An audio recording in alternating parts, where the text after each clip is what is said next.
Hey, what's up, everybody? Welcome to the Sunny in Phoenix podcast, a weekly podcast where we keep you up to date on everything Phoenix Suns basketball.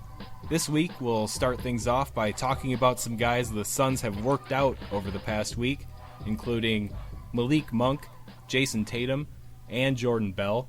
And after that, we'll talk a bit about the NBA Finals and make our predictions for tonight's Game 5.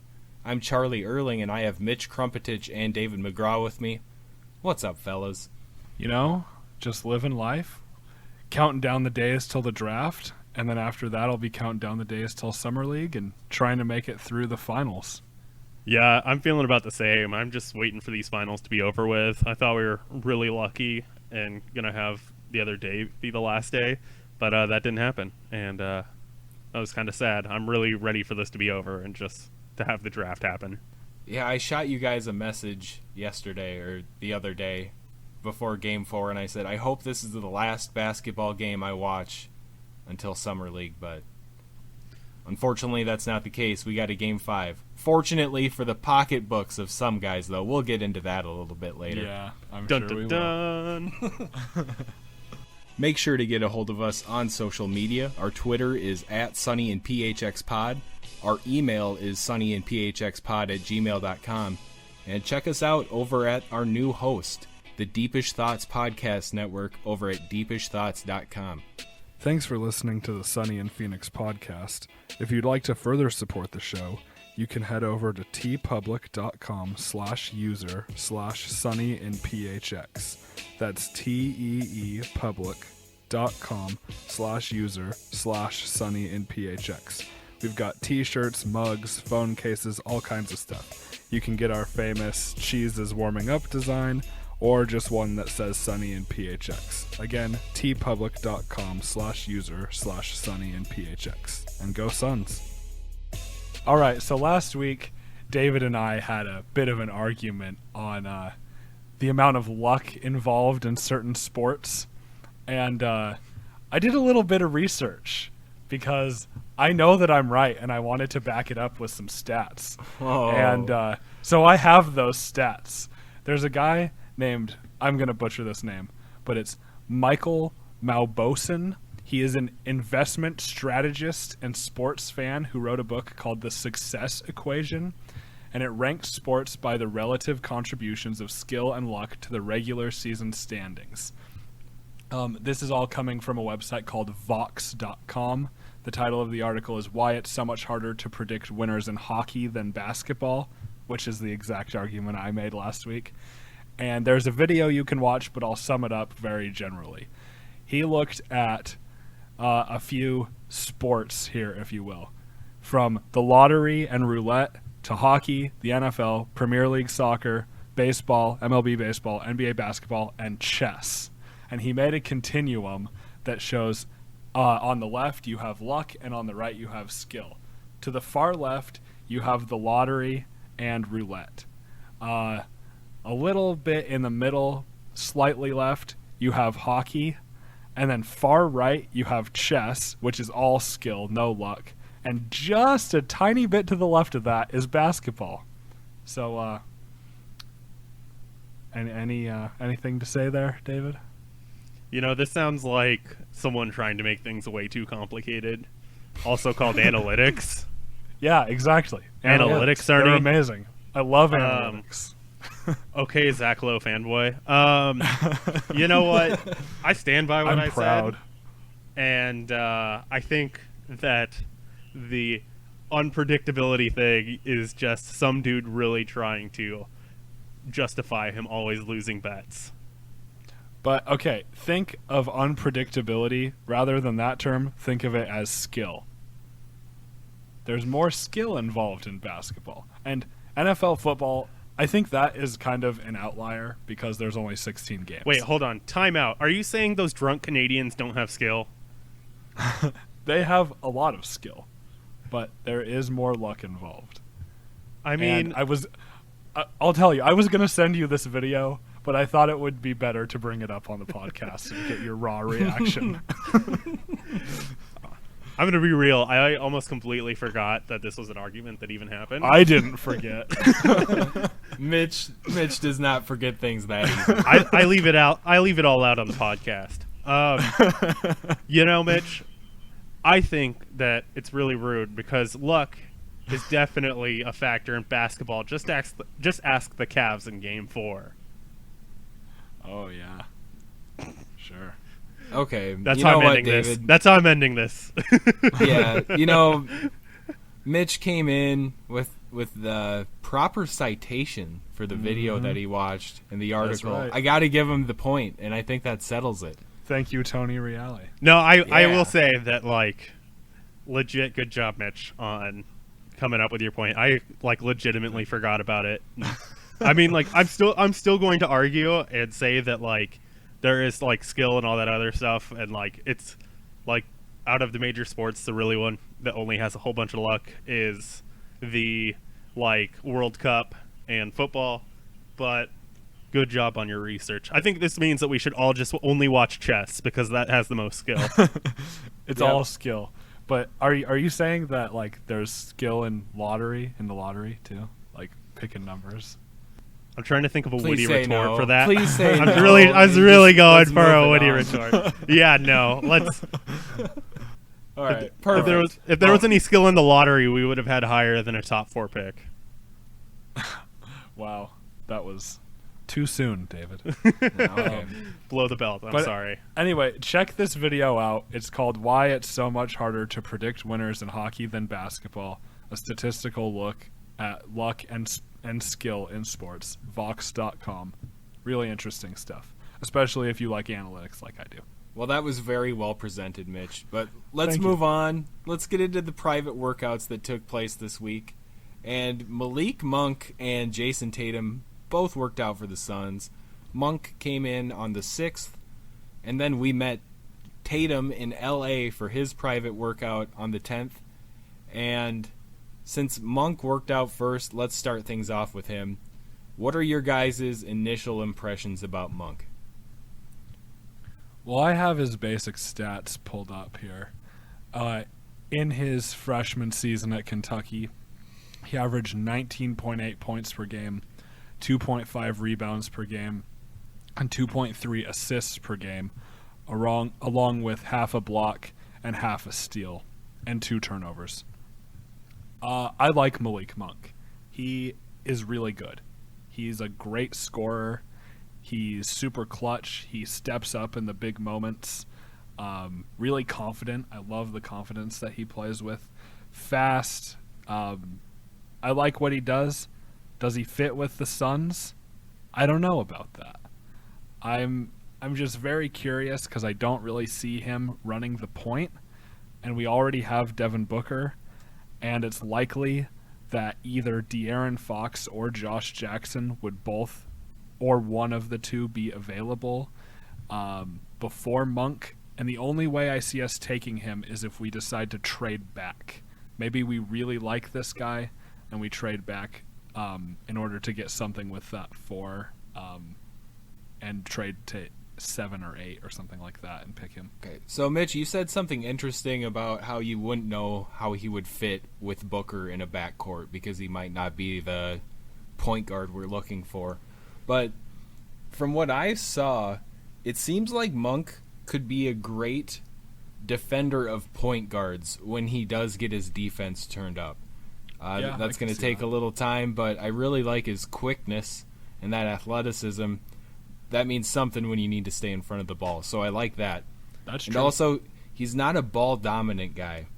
And who's another shooting guard that we just saw who pretty much turned into a point guard this season and had a great year? James Harden. I'll answer that for you guys. You both. Okay. Stay with me here. But I was anyways. like Brandon Knight. No. Just kidding. Okay, so what if Devin Booker turns into the James Harden role? What if we want the ball in his hands more often? Oh, That's how I see Monk maybe being a sneaky good fit for us. Maybe not at that 4 pick. I think we'd be crazy to take him 4. But if we were to trade back a few slots and get something out of the deal, maybe that'd be something that I'd be interested in seeing. What do you think, David?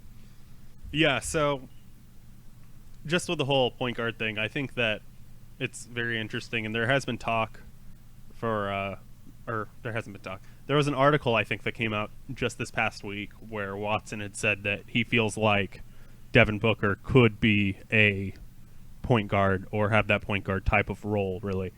And I think that's really interesting.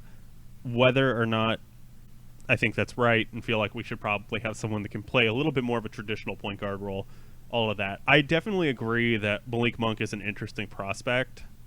The fact that he really is just a scorer right now kind of scares me because, I mean, like, you can be a scorer, great, but you really need that defense and all that.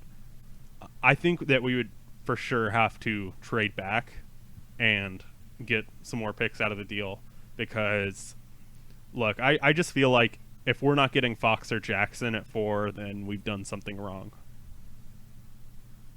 Agreed. Yeah, or Tatum. I think we should throw Tatum into that mix at 4 because I realized I forgot to earlier.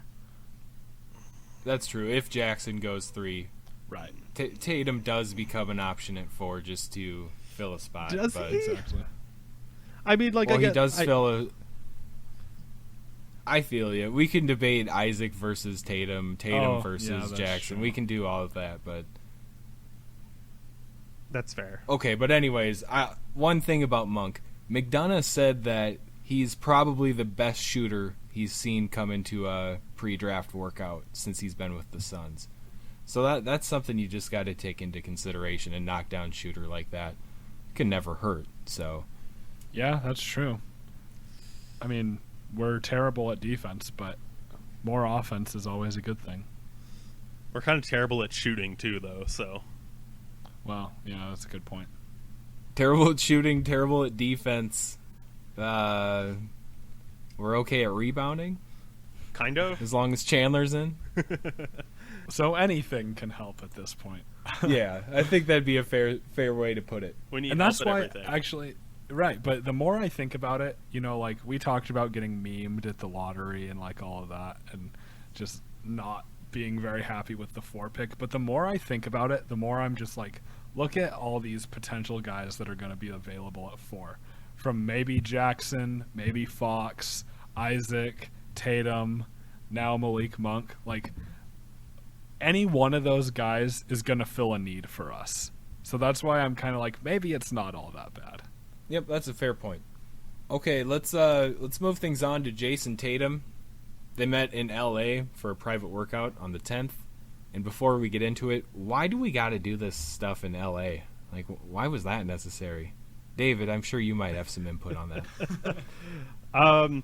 You know, LA is a place where a lot of people want to go, especially during like summer and stuff. So it could have just been that they thought it was just easier to just hold the workout in LA there instead of getting him into Phoenix, or maybe he had some like other things where he was going to be in LA these 2 days, but then he was going to be going all over the place, and we wouldn't be able to get a proper workout until much closer to the draft. And maybe that by that point we already want to have an idea of who we're going to take. So maybe we wanted to get a fresh look at Tatum early before we did that, or maybe we see him as towards the second half of the first, and if we want to make a trade, we're looking at guys like Malik Monk and Jayson Tatum, whereas the other guys are kind of more where we're going to look towards when the draft gets closer.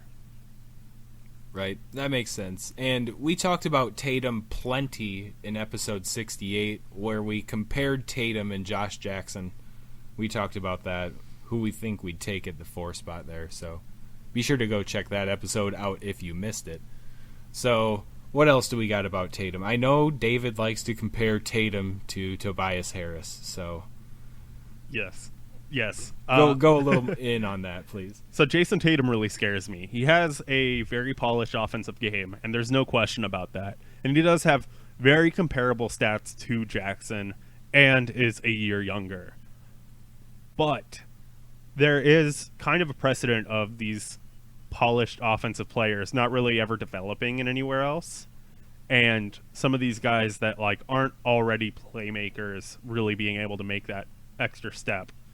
And I think he has the tools to be a good defender, but so did Tobias Harris. The body shape, the body style where he could be kind of one of those tweener forwards, the just style of game is just very reminiscent of when everyone was calling Tobias Harris Carmelo Light or budget Carmelo. And while that was good, just Tobias Harris never was able to turn that corner and be that better guy. I mean, he got traded for basically a second-round pick from Orlando. No one has any idea what they're doing, so whatever. But he hasn't even really been able to find himself that consistent of a role in Detroit either. He's jumping in between starting and being on the bench and all these other things, and just wasn't ever really able to get any farther than just being a talented scorer or well-rounded scorer, I guess I should say. And that just scares me a little bit. I look at a lot of draft prospects not by what they can be, but what they already are.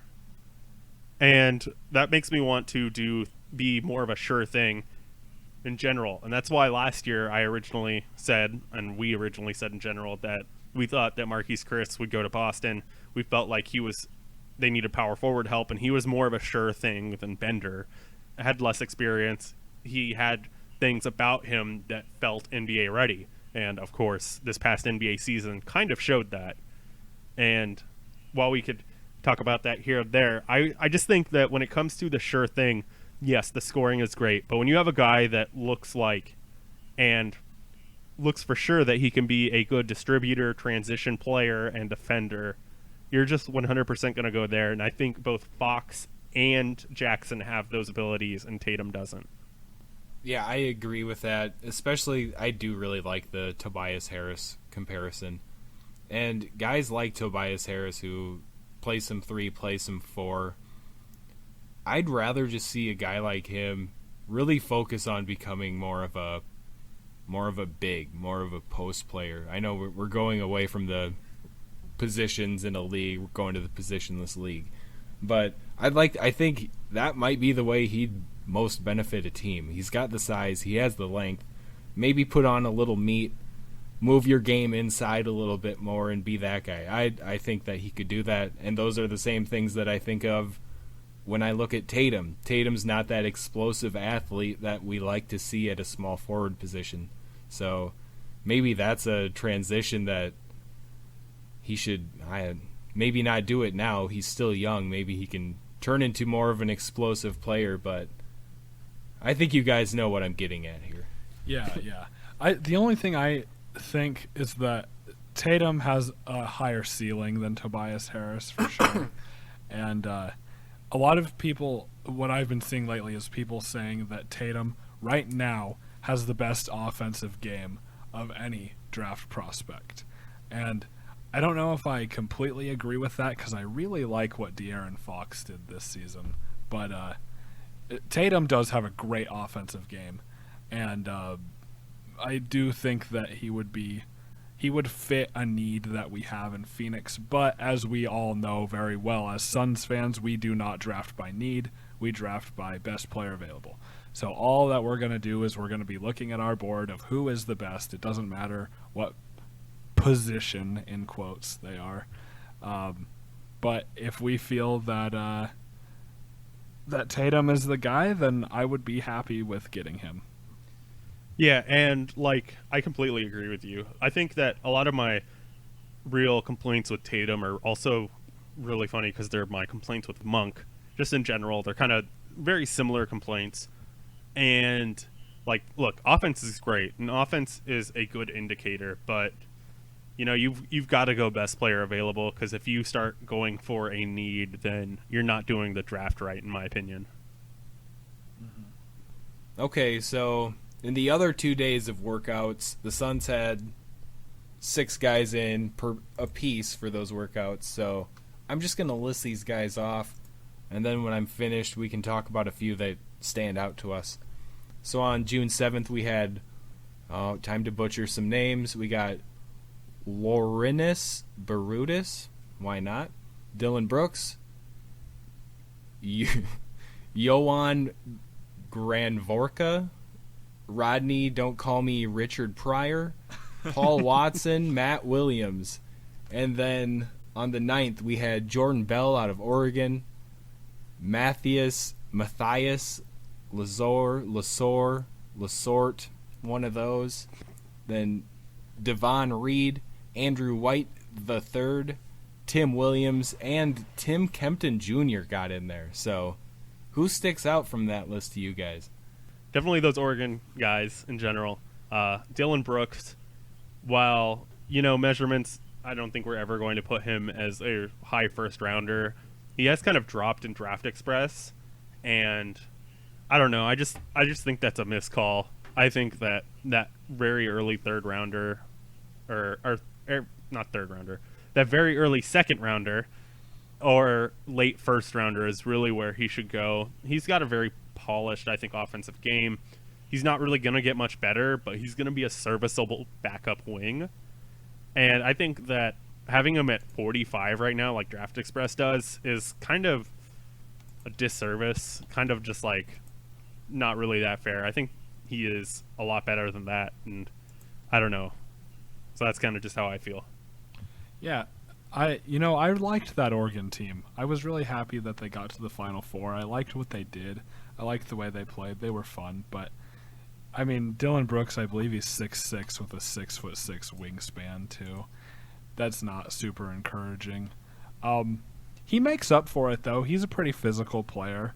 He uses his body, throws his weight around as a three.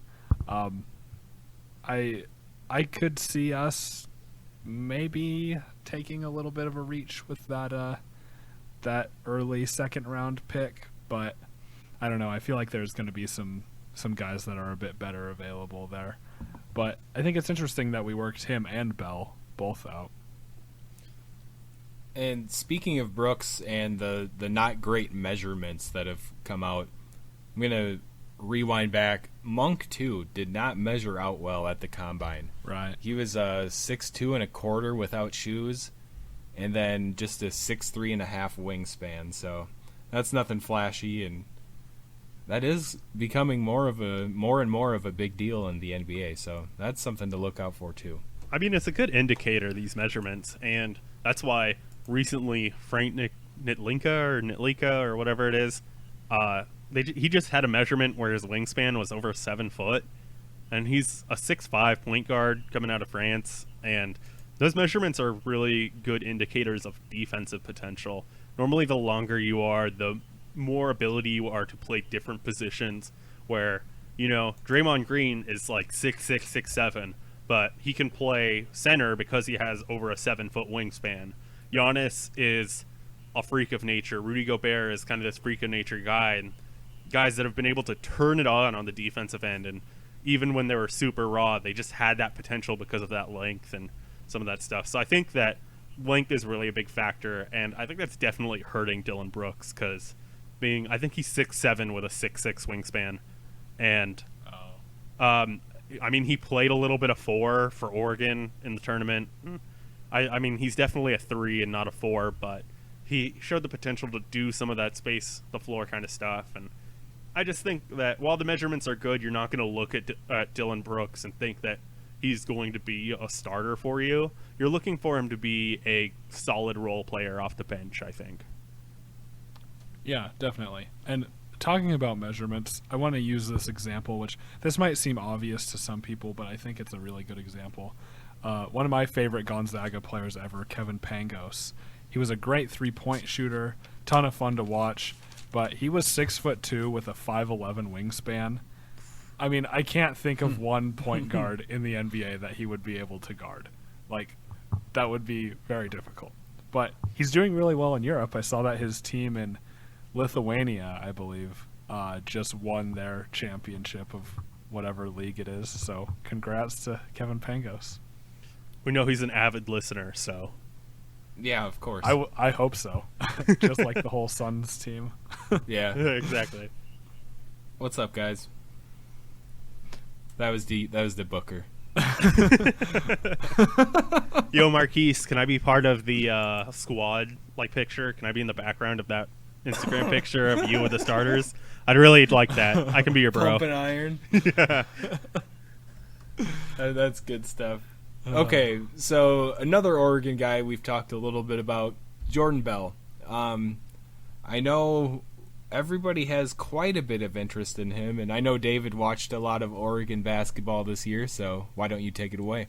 Yeah, I am a really big fan of Jordan Bell. I'm not sure how well he's going to be able to transition to the NBA, but he looks like he could be like a small center / power forward type of guy. At Oregon, he put up some pretty decent numbers. I have them written down, and I was not ready because, it wouldn't be me if I wasn't ready. He's about 6'9", so that kind of undersized center / power forward role. 6'11" and 3/4 wingspan, so just about 7 foot wingspan. He averaged 11 and almost 9 rebounds with 1.8 assists and a 26.6 PER. He is older. He's a junior. He's 22 years old, so he's not really going to get much better than what he is now. That being said, I think that he can be a great energy guy off the bench, and while I think we already have Big Sauce and have that role, I think that Jordan Bell has some potential to be a lot of fun, and while it hurts to say this, I think he is a little bit better than Big Sauce.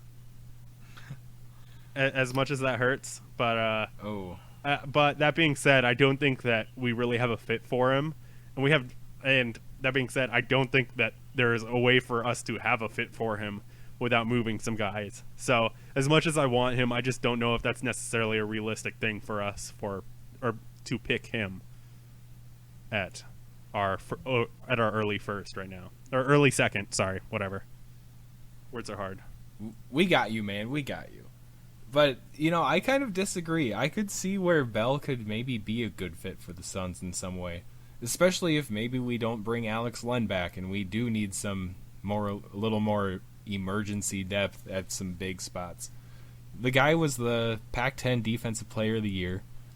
That's big time. We can use some defense on our squad. And one thing I noticed, he likes to run the floor. He does a great job of it. He gets up and down on both sides of the court. So he's there to finish the oops, or actually I saw a few Euro steps out of the guy, looking pretty smooth in transition, so I like that, but always hustling back on defense for the chase down blocks too. So there's just a few things, and maybe even as a pick man in a pick and roll, he could have some effect there. He's an explosive guy, so when he gets it down by the rim, might be pretty nice. So yeah, if he's there with that, pick 32, I'd say he'd be a consideration.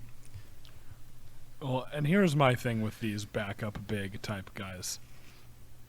This is the time for the Suns to have those guys, because Tyson Chandler has 1 year left on his contract, right? I think so. 2, and I think. 2? Okay. 1 or 2? 2 I think years. he had a 4-year contract, I thought. Okay. That's right. Yep. So 2 years. After those 2 years, who knows what Tyson Chandler will be doing? Like, if there's ever a time to have big men that need to develop, this is the time so that they can learn from Tyson Chandler. I've said this like a million times, but I feel like I need to reiterate it. I completely. And it's really a shame. It's a shame there's not going to be one there at 4 that's worth taking, because, man, that'd be a true center. Is something that we could. Well, again, we're getting away from positions in basketball, but I still really want a 7-footer that can hold down the paint. Yeah, Zach Collins at 4. There you go. You heard it here first. I gotta say, like, I think even as Suns fans, like, we had the years with Amari at center and stuff, but I feel like a lot of us really wanted the ability to be able to put another 7-footer that wasn't old and out of shape like Shaq next to Amari. And so I don't know. I love being able to have a guy that can rim run, protect the rim, do those kind of things, do some dirty work. And look, I am not going to be hurt if we draft Jordan Bell. I really like the dude. I think that he's athletic, he's fun. Being a little older doesn't scare me. It kind of puts him more in line with our young guys in general. It doesn't really put us it doesn't really put us behind, I don't think. So I dig that. Right. I think that we definitely need some sort of rim protection and some sort of that, just as a backup for Marquise Chris, just in case. I just, like, if we were, this is kind of where I feel like if we were at like 13, like taking a little bit of a reach on someone like Jarrett Allen would be way more understandable and would probably not be frowned upon as much, just because of having someone that can be like a true defensive center and those kind of things, and kind of bring a little bit up of that grittiness. And like, that'd be cool, but we don't. We have the number 4 pick. Boo us, you know? So All right. So that was good stuff. Let's move it on. Talk about these NBA Finals a little bit. The series is at 3-1 in favor of the Warriors, and Game 5 is tonight at the Oracle. So, before we make our predictions about the game, what have you guys thought about the series as a whole? And I do want to talk about the Game 4. David, here comes a bleep show. But that game really got ugly and tough to watch. But as a whole, what do we think about the series? Warriors blew a 3-1 lead. Oh, just got to get those out of the way. Sorry. I think I can smell that comment. I've seen and heard it so many times. I can smell it now too. Yeah. Can we just talk about how much just garbage that Game 4 was? Like, I know we're supposed to be talking about like how the finals are in general, but God, like Game 4 okay, was here. just. Here's my input. Kyrie might be the best one-on-one player in the game right now. He is LeBron's playing great. KD's playing great. Now let's talk about this Game 4. How does that sound? Yeah, there you go. I will say, so I don't think there's a question that Kyrie and Steph are the best like one-on-one players in the league right now. Those dudes are fantastic, and I love Kyrie. Kyrie's the only dude on that freaking Cavs team that I like. So yeah, I can get behind that. Yep. I loved Kevin Love on the Timberwolves, but man, that move to the Cavs. Timo Werner. But Of just, course. This Game 4, man, like, I like watched it, or I watched the first half of it. I didn't even watch the whole first half. I'm lying to you guys. I watched like however much of the first half, and at the end of the first quarter, the Cavs had 22 free throws. Yeah.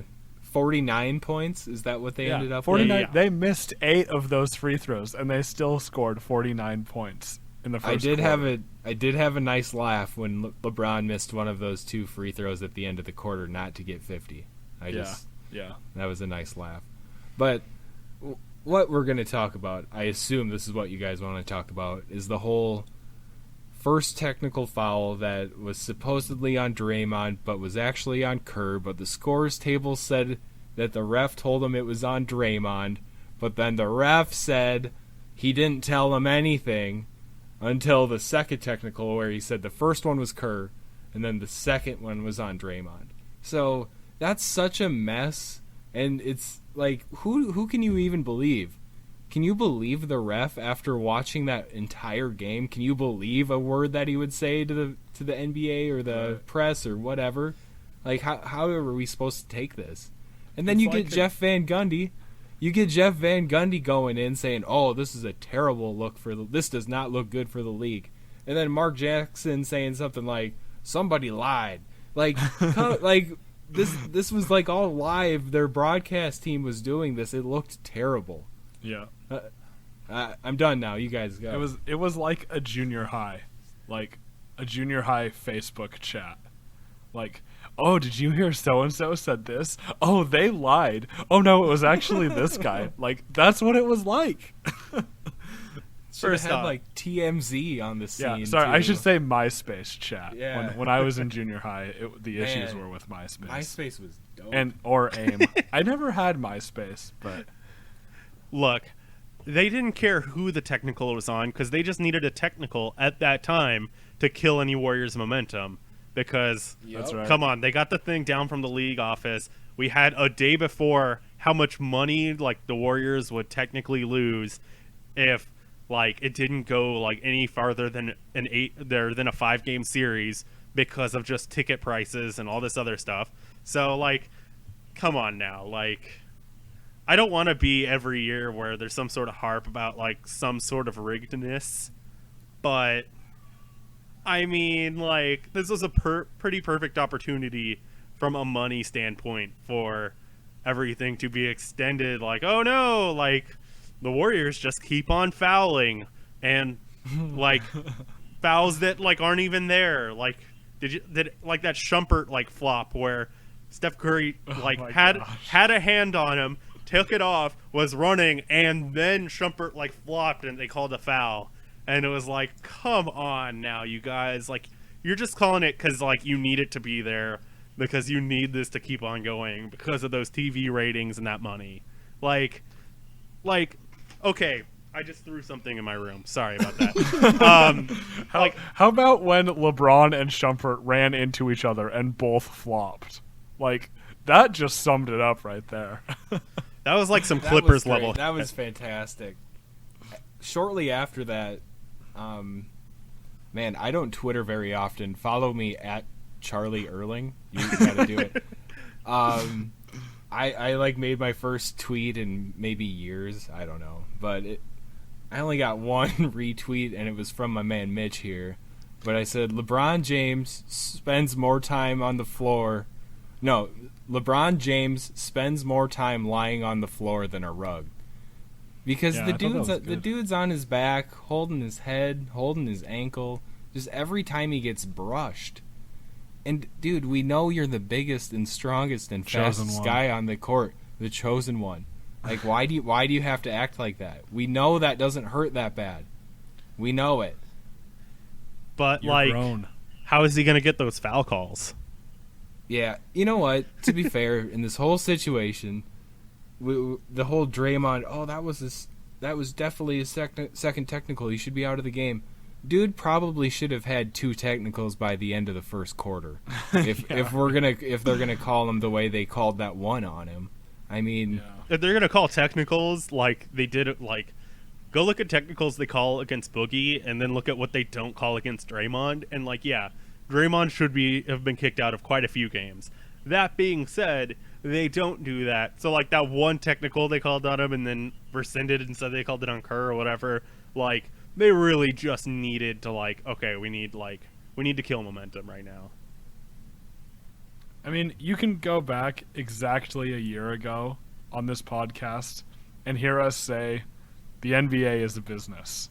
At the end of the day, it's a business. They have to make money. And they're going to make so much money from Game 5 and possibly Game 6 and possibly Game 7. I mean, I've been saying this whole time it'll be Warriors in 5. But look at how much money they'd miss out on if they didn't play Game 5. It's a business. And we said the exact same thing last year. When was the last sweep in a championship? 2007? Yeah, it sounds about like the last time the Suns were in the playoffs. That sounds about right. I think the last championship sweep was Spurs versus Cavs in 2007.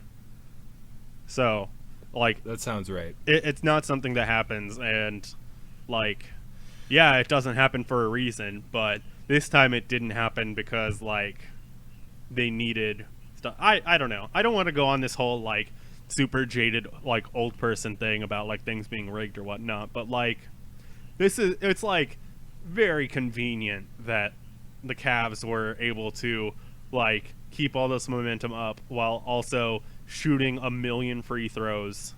Like, I would like to compare the free throws from the first 2 games or the first 3 games compared to this one, because I feel like even Game 3 there was some push of, like, all right, and then the Warriors just, like, blew it up at the end and were able to win. But, like, I don't know, there was just some of the foul calling and stuff, like, that is something that is very subjective, and especially since, like, the Donaghy or whatever stuff, like, I'm always just super, like, questionable about that kind of stuff. Like, when it comes to, like, foul calls and stuff, it's like, like, I don't know how much we can trust these guys. Yep, it's really sad that it's kind of getting to that point. I mean, maybe hold the lottery live. Give us a little something, because, like, these conspiracy theories are, like, like people are doing real research into this stuff. Like they're dedicating man hours to this to try to bust the NBA over this. I mean, like maybe give us a little something. Let's see how this works behind the scenes. I don't know. Yeah, that'd be interesting. But the other interesting thing is that the ratings for this year's finals are like through the roof. They're so good. And I mean, it's because you have the best, like the 5 best players in the league all playing each other. But this is what like casual fans love. Right. But what I remind myself is the majority of the people don't have League Pass and watch 82 Suns games a year. Yeah. I feel like the average person has basic cable and watches the finals, and that's the only NBA basketball they watch all season. I know our listeners are very dedicated. I'm not questioning any of you. But the average casual sports fan is just going to watch the finals. And this, I mean, if you're that, this is the finals series to watch. I will expand that to the playoffs in general. But, like, without a doubt, there is some, like most people will tune in for the finals. If you're a basketball fan, most of the time you'll catch a couple regular season games, and then you'll watch the playoffs, and, like, basically that's it. Hell, that's what I did before I really got, like, super back into basketball in 2012. So, I mean, it's not, like, something to be ashamed of or anything. It's just what happens. Like, and that's cool. But, like, of course this is going to get huge ratings. It's Kevin Durant left the team that he lost a 3-1 lead to join the Golden State Warriors and join up with Steph, who is hugely marketable and is like what the next Kobe kind of thing for who people want to be on the playground. And you've got that, you've got the drama of kind of Draymond Green, and then you've got LeBron, who everyone wants to say is the greatest player of all time now because of whatever reasons that are garbage and stupid, but whatever. And Kyrie, because they didn't watch Michael Jordan actually play basketball. Yeah, pretty much. And like, I will say Kyrie is pretty marketable too. And like, Kyrie's great, but like Uncle Drew. Exactly. I do love watching Kyrie. Watching him finish at the rim with his left hand is incredible. He's so good. Either hand. It's amazing. Yeah, he's a fantastic pulled back out like an outstretched arm pulled back behind his head, and then just that feathery touch with the offhand, and it's just net. Like it's awesome. He is very impressive. That dude finishes like no other, and every single time I feel like he's either gonna get blocked or like just miss like really bad, and he just makes it, and it's just a little bit higher up so that it doesn't get blocked and stuff. So that dude is a fantastic finisher, and like, I get it. This is great for the casual NBA audience. And like the hardcore fans are like, well, I much would have rather liked, either Houston and Toronto or like whatever, all this other stuff. Like, yeah, we would like that. Is it really going to be better than a third round of Cavs versus Warriors, like ratings wise and stuff? No. Without a question, no. And like, even for fans like us who just truly love the game, I mean, there's been moments definitely in the first few games where both teams playing at full cylinders, defense and offense, and shots are like tough shots are going down, good defensive plays are happening. It has been entertaining basketball at points, but I think everyone can agree that this Game 4 business just kind of pushed it a little too far, and we're all a little worried about it now. So yeah, I think that's fair to say. Well, all right. I was worried before. The first 3 games were like super competitive, and you felt it. Like, yeah, they were super competitive, and even like when the Warriors looked like they were just stomping the Cavs, like it was really competitive.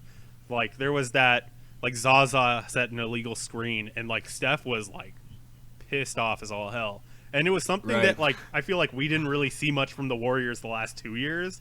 Where it was kind of like jokey, fun, like laughing and stuff, and especially even the regular season and that. But like it's gone to this finals, and they know that like that 3-1 lead like is a huge deal, and they didn't get that last year. That they want to win this like really bad, and like the intensity level makes me like kind of almost want to root for them, even though I want them to lose so bad and crumble. Like that intensity level is just there. In this game 4, man, it just like they just threw that all away, like because like. Okay, one more thing before we make our predictions. When LeBron and Durant were kind of squared off and they were jawing back and forth, no one was getting too intense, but there was some conversation going on there, and like the refs let that go for it was like good television. It was good drama. TNT, good drama, great. What's that slogan? TNT knows drama. There right? we go. I remember that from Aziz stand-up set or something like that. Because that's his cousin's senior quote. Yes, there we go. That's really funny. But, like, my wife and I were just sitting on the couch watching the game, and I looked over at her, and I was like, I wish that there was someone here that read lips, because I would pay money to know what they are saying back and forth right now. And, the refs were, like, looking up at him with like wide eyes and their mouths open. They're like, "Oh, these are the giants of the game. They're arguing about something. This is intense." I don't know. That was just kind of an interesting moment that they let go on for a little bit, but it was KD and LeBron, so it was pretty cool, I guess. I will say, like, having arguably the two best players on the planet go at each other and like on the basketball's biggest stage is pretty great. And while you could say that, like, maybe Steph is, like, one of those two guys, I will say that Steph is way more important to the Warriors than Durant, but Durant is a fantastic player and is arguably the second best player or third best player. But when you're having those two go at each other on the world's biggest stage, like, it's there. And I don't think it's really that crazy of a thing that, like, especially in the first two games, that LeBron patented finals defense, that like lockdown defense or whatever, just kind of wasn't there, and like Durant was just doing whatever he wanted against him, and LeBron didn't really want any part of it. You know what? I think we should take a page from professional wrestling, the real fake professional wrestling is what I'm talking about here. But we should get these guys microphones, like when Hogan used to do his call outs behind the scenes. Like, that would have been a great moment for something like that. So, I mean... So I have a question for you guys. How much money would you pay for a subscription service where they cut out all of the music all of the music that they play, like, during, like, games and stuff? They don't have any of, like, the color commentators or anything. And all you hear is the fans chanting, the, like, overhead speaker, like, in the arena that says stuff, and just the players talking, and like that's all you get. And that's all you listen to for the game. That's all I'd need.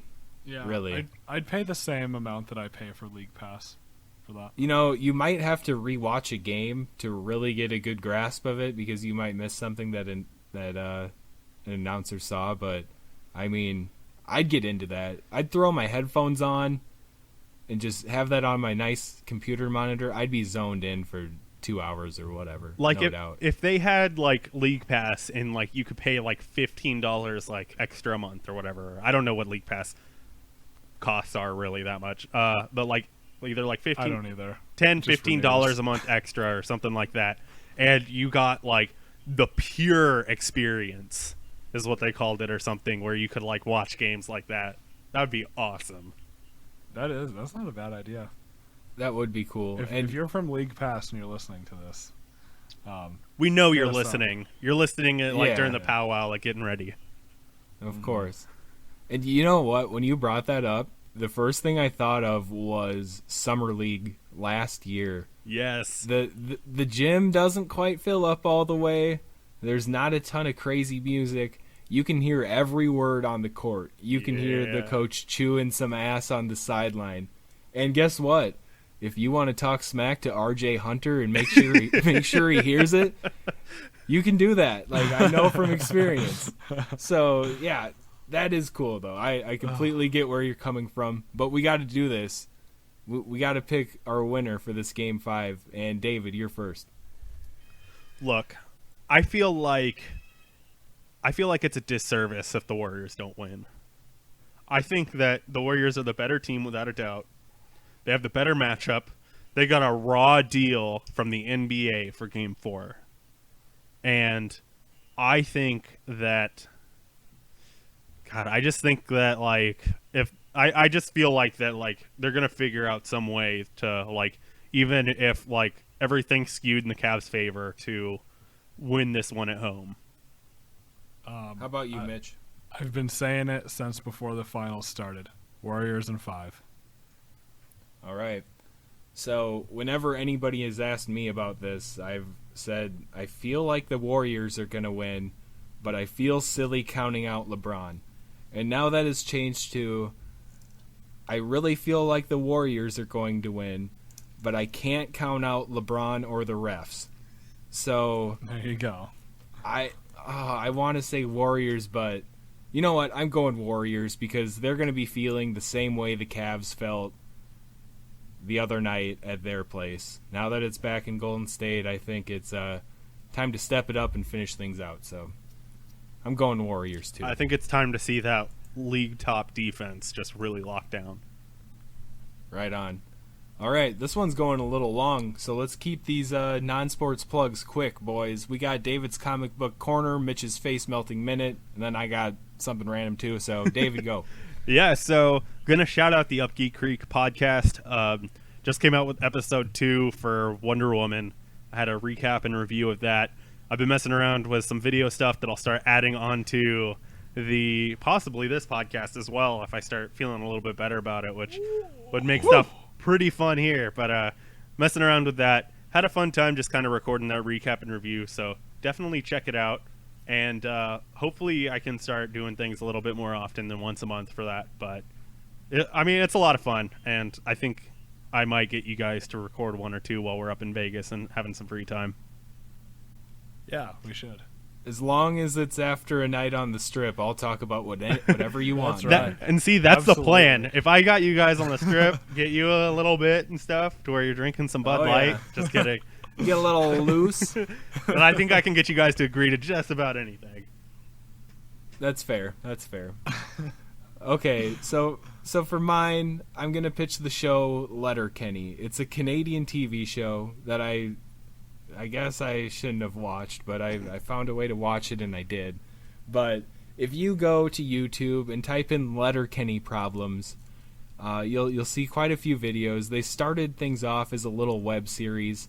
It's about these guys in a small town in Canada, and the Canadian humor just hits home with me. I'm a Midwestern guy. I grew up in a small town. Weather's pretty similar up north in Canada like it is in South Dakota, so I feel like I know where these guys are coming from. And the main guy, his real name is Jared Keeso, and he played like a little minor league hockey. He's like an authentic Canadian, like a true blood Canadian guy. And his character is like, I think he's a hay farmer. So, and he explains his character as a guy that has plenty of time sitting around by himself, has all the time to think about like responses and how he wants to word things. And the way he talks with his friends, it's like contagious. The way they go back and forth and the humor in it is just incredible. I love the show, and I think season 3 should be coming out within the near future. So it's Letterkenny. Check out Letterkenny Problems on YouTube.